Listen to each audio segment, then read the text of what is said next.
کسی نے مجھ سے ایک سوال کیا، یہ بھی نادانی کی بات ہے، کسی نے سوال کیا کہ دیکھو یہ بخاری شریف میں حدیث ہے کہ کچھ لوگوں کو قیامت کے دن حضور علیہ السلام کے پاس لایا جائے گا اور آپ انہیں کہیں گے لاؤ یہ میرے صحابی میرے ساتھی ہیں، تو بعد میں ان سے فرمایا جائے گا حضور کہ آپ کو نہیں معلوم آپ کے بعد انہوں نے کیا کیا، تو پھر حضور ان کو چھوڑ دیں گے۔ یہ حدیث پڑھ کے یہ میں نے کبھی نہیں بتایا، ایک زمانہ ہم بھی مناظرے کرتے تھے، یہ ایک نیا قصہ ہے، کبھی نہیں بتایا۔ تو کسی نے مجھ سے پوچھا ایک مجلس میں، یہ حدیث پڑھی اور کہا کہ اگر حضور علیہ السلام کو پتہ ہوتا، آقا علیہ السلام کو علم ہوتا تو انہیں غلطی سے کیوں بلاتے پہلے کہ یہ میرے ساتھی ہیں میرے پاس لاؤ؟ تو فرشتوں نے کہا جب متوجہ کیا تو چھوڑ دیا، کہا اچھا لے جاؤ ان کو، علم ہوتا تو کیوں بلاتے؟ پس ثابت ہوا کہ حضور کو ان کا علم نہیں۔ اس نے اپنی دلیل دے لی، میں نے کہا برخودار بیٹھ جاؤ۔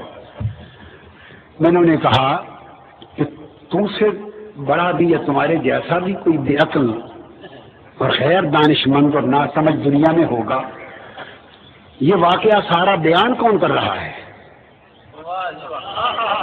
حضور۔ اور کب بیان کیا ہے؟ قیامت کے دن اعلان فرمایا یا 1400 سال پہلے؟ 1400 سال۔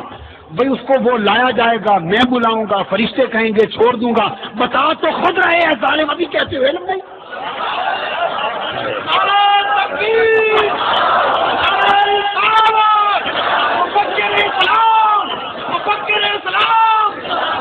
خود بتا رہے ہیں کہ ایسے ہوگا، ابھی کہتے ہو علم ہوتا تو ایسا کیوں کرتے؟ بدبخت۔ اس لیے کسی نے کیا کہا کہ بے عشق نبی جو بھی پڑھا۔ ایک بیان میں ایک صاحب کہنے لگے، وہ انٹرنیشنل ہے، وہ بھی بہت فیمس ہے، شیخ الاسلام بولتے ہیں صاحب کو،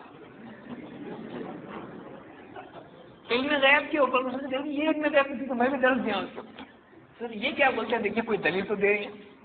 کہا کہ دیکھو اللہ کے نبی صلی اللہ علیہ وسلم کو علم غیب نہیں تھا، یعنی عالم الغیب آپ نہیں تھے، اس کے بارے میں بعض لوگ وہابی لوگ یا فلانے دلیل کیا دیتے ہیں کہ اللہ کے نبی صلی اللہ علیہ وسلم حشر کے میدان میں جام کوثر لوگوں کو پلا رہے ہوں گے، لوگ کوثر پا رہے ہوں گے اور اس کا پانی پیئیں گے، جو پیے گا وہ کبھی بھی پیاسا نہیں ہوگا، تو بعض فرشتے بعض لوگوں کو دھکا دے رہے ہوں گے، آنے نہیں دیں گے۔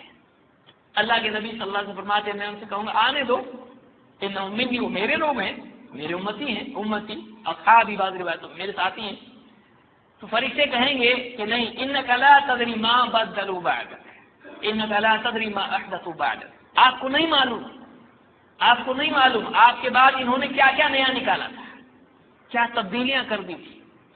تو آپ صلی اللہ علیہ وسلم کہیں گے سحقا سحقا لمن غیر بعدی لمن بدل بعدی، کہ دوری ہو اس کے لیے جس نے میرے بعد تبدیلی کر دی، دین میں تبدیلی کر دی، اپنی زندگی میں تبدیلی کر دی، بدعتی بن گیا یا مرتد ہو گیا، سب آتا ہے اس کے اندر۔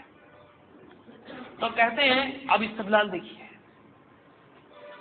یہ 2010 کا ہے، سلف میں کسی نے اس طرح کا استدلال نہیں کیا۔ جواب کیا ہے؟ دیکھو ان کو حدیث کا بھی فہم نہیں ہے، کہ کہہ رہے ہیں اللہ کے نبی صلی اللہ علیہ وسلم کو نہیں معلوم، فرشتے، ہمارا استدلال یہ ہے کہ فرشتے کیا کہیں گے کہ آپ کو نہیں معلوم، تو دیکھیے نبی کو بھی نہیں معلوم۔ اب وہ صاحب کیا کہہ رہے ہیں کہ دیکھو ان کو اتنا بھی حدیث بھی نہیں سمجھتی ہے، ارے بھائی یہ ہوگا بتایا کس نے؟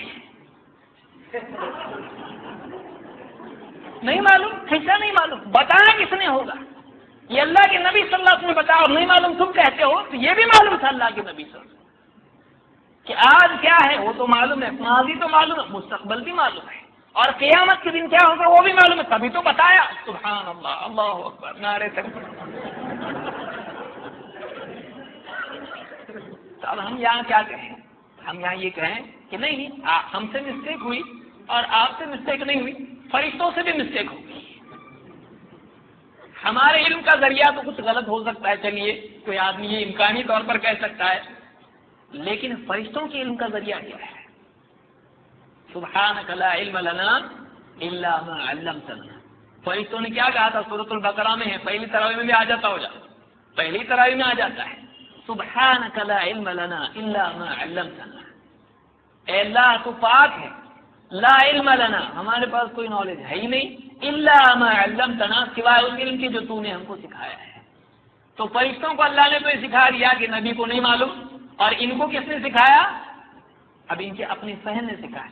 اب پبلک پوری مان دیکھو نبی کو معلوم ہے نا، یہ کہتے ہیں نہیں معلوم. ہم کہہ رہے ہیں تفصیلی طور پر نہیں معلوم ہے کہ وہ کون لوگ ہوں گے، لیکن یہ معلوم ہے کہ ایسا ہونے والا ہے. تو ہماری بات تو ابھی بھی باقی ہے. کیوں؟ اس لیے کہ ہر چیز کا تم ان مانتے ہو.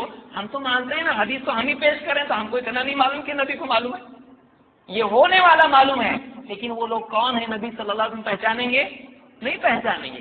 تو نہیں پہچاننے سے ثابت ہوا کہ نہیں معلوم ہے. نہیں پہچاننے سے معلوم ہوا. اور فرشتوں کا جواب مزید ہے، فرشتے جھوٹ نہیں بولتے ہیں. اور فرشتے کیا کافر تھے؟ فرشتے کیا نبی کی تعظیم نہیں کرتے ہیں؟ فرشتوں کو نہیں معلوم. فرشتے کیا کہہ رہے ہیں؟ انک لا تدری، آپ کو نہیں معلوم ہے. اتنی ڈیرنگ فرشتے کہہ رہے ہیں. آپ نے کیا کہا؟ یہ گستاخ رسول ہے، عمر قتل کر دو اس فرشتے کو. ایسا ہوگا؟ فرشتہ کہہ رہا ہے. تو آپ بتائیے، اب اتنے سارے لوگ اس کو دلیل بنا رہے ہیں. میرے ساتھ بھی ایک ساتھ بات کرنے لگے، کہا اور یہی دلیل پیش کی کہ آپ صلی اللہ علیہ وسلم نے بتایا جب تو آپ کو معلوم ہے. لیکن آپ بتائیے کتنے لاکھوں لوگ اس دلیل کو لے کے پھرتے ہیں. اور ہماری قوی ترین دلیل یہ ہے کہ آپ کہتے ہو کہ نبی صلی اللہ علیہ وسلم کے علم غیب تھا. اگر ہم بتا دیں کہ دیکھیے نہیں معلوم تھا تو اس کے بعد ملا ہوگا، اس کے بعد ملا ہوگا.